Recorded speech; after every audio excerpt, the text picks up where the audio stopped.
शनिदेव और राजा विक्रमादित्य। नमस्कार दोस्तों, आज मैं आपको सुनाने जा रही हूँ एक अद्भुत और प्राचीन कथा, न्याय के देवता शनिदेव और उज्जैन के धर्मप्रिय राजा विक्रमादित्य की। ये कहानी हमें सिखाती है कि धैर्य, भक्ति और सत्य के मार्ग पर चलने वाला सबसे कठिन समय को भी पार कर जाता है। सभा में चर्चा बहुत समय पहले उज्जैन नगरी में राजा विक्रमादित्य का राज था। राजा विद्वानों और धर्मात्माओं से घिरे रहते थे। एक दिन दरबार में महर्षियों और ज्योतिषियों के बीच चर्चा छिड़ गई। एक ऋषि बोले, राजन, हर मनुष्य के जीवन पर ग्रहों का प्रभाव पड़ता है, लेकिन प्रश्न ये है कि सबसे प्रबल ग्रह कौन है? सूर्य बोले, मेरे बिना जीवन ही नहीं, ऊर्जा, प्रकाश और दिन का अस्तित्व मैं ही हूँ।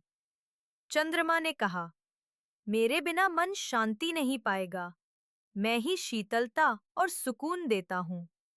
मंगल गरजे, मैं साहस और वीरता का प्रतीक हूँ, सेनाएं मेरी शक्ति से विजयी होती हैं। बृहस्पति, शुक्र और बुध सबने अपनी महिमा गिनाई। अब सबकी दृष्टि शनिदेव पर पड़ी। उनका नीलवर्ण रूप, गहरी दृष्टि, गंभीर चेहरा। महर्षि बोले, इनकी दृष्टि से राजा भिखारी बन जाता है और भिखारी राजा। यही शनिदेव की शक्ति है। राजा विक्रमादित्य ने सब सुना और मुस्कुराकर बोले, मेरा मानना है कि किसी एक ग्रह को सबसे बड़ा नहीं कहा जा सकता। हर ग्रह का अपना महत्व है। सब मिलकर ही जीवन का संतुलन बनाते हैं। यह सुनकर शनिदेव मौन रहे, लेकिन मन ही मन ठान लिया, राजा को मेरी शक्ति का अनुभव कराना होगा। कुछ समय बाद विक्रमादित्य पर शनिदेव की दृष्टि पड़ी। उनकी साढ़ेसाती आरंभ हो गई। धीरे धीरे परिस्थितियां बदलने लगी। प्रजा असंतुष्ट होने लगी। शत्रु आक्रमण करने लगे। दरबारियों ने षड्यंत्र रचे और एक दिन विक्रमादित्य को अपना राजपाट छोड़कर साधारण वस्त्रों में अकेले भटकना पड़ा। वो जंगलों में भटकते, भूखे प्यासे।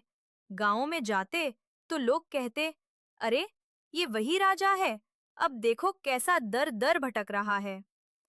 लोग उपहास करते, लेकिन विक्रमादित्य धैर्य रखते। वो मन ही मन कहते, यह शनिदेव की परीक्षा है, मुझे इसे सहना ही होगा।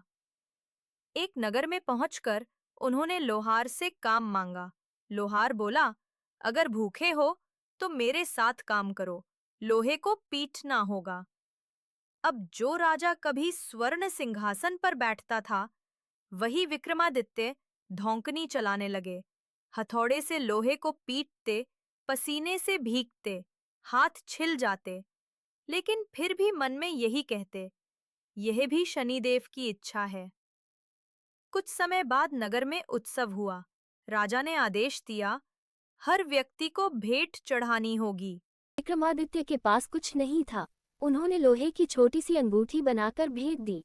जब वह अंगूठी राजकुमारी को दी गई तो चमत्कार हुआ। अंगूठी उसके हाथ में फंस गई और कोई निकाल न सका। ज्योतिषियों ने कहा, इसका भाग्य राजकुमारी से जुड़ चुका है। मजबूरी में राजा ने विक्रमादित्य से बेटी का विवाह कर दिया। लेकिन जब पता चला कि यह साधारण मजदूर ही है तो राजा क्रोधित हो उठा। इसे राज्य से बाहर निकाल दो, इसे बेटी संग जंगल में भटकने दो। अब विक्रमादित्य और राजकुमारी दोनों दर दर भटकने लगे। राजकुमारी मिट्टी के चूल्हे पर खाना बनाती और राजा श्रम करके अनाज जुटाते। राजकुमारी अक्सर पूछती, ये कैसा भाग्य है, हम क्यों भटक रहे हैं? विक्रमादित्य शांत स्वर में कहते, प्रिय, ये शनिदेव की परीक्षा है, धैर्य रखो, एक दिन ये समय अवश्य बदलेगा। 7.5 साल की कठिन परीक्षा बीत गई। अब शनिदेव प्रसन्न हुए। एक रात विक्रमादित्य के स्वप्न में प्रकट होकर बोले, राजन, आपने कठिनाई में भी धैर्य नहीं छोड़ा, मुझे दोष नहीं दिया, धर्म का मार्ग नहीं छोड़ा। अब मैं प्रसन्न हूँ, आपका राजपाट और सम्मान लौटेगा। अगली सुबह चमत्कार हुआ। राज्य के लोग उन्हें खोजने लगे। राजकुमारी के पिता ने उन्हें सम्मान सहित बुलाया और विक्रमादित्य फिर से उज्जैन के सिंहासन पर बैठे।